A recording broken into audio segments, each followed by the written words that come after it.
दोस्तों, आज सुनेंगे झूठ और सच की मजेदार कहानी। सेठ बहुत ही लालची और कंजूस था।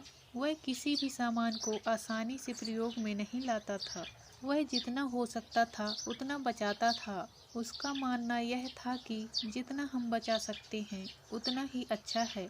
अगर सेठ को यह लगता था कि उसे बहुत भूख लगी है तो थोड़ा सा खाना खाकर अपना पेट भर लेता था। खाना खाने के बाद में बहुत सारा पानी पीता था, जिससे उसका पेट भरा जाता था और सही सोचता था कि इस तरह राशन बचा सकता है।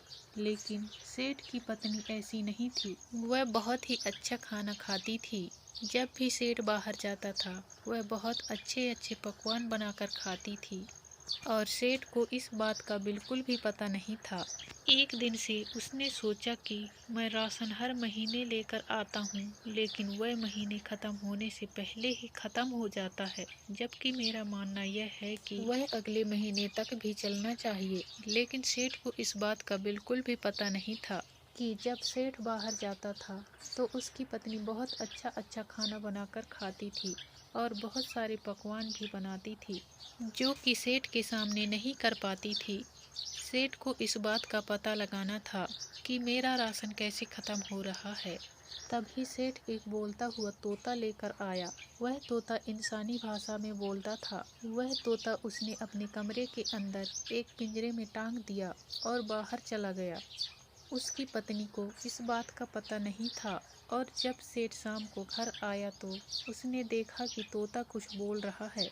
सेठ ने पूछा कि जब मैं गया था तो तुमने खाने में क्या बनाया था?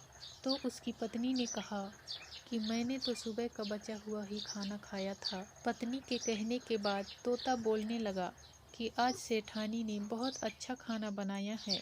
बहुत अच्छी अच्छी खुशबू आ रही थी। तोते की बात सुनकर सेठानी डर गई, क्योंकि अब सेठ को पता चल चुका था कि वह उसके पीछे बहुत अच्छे पकवान बनाती है।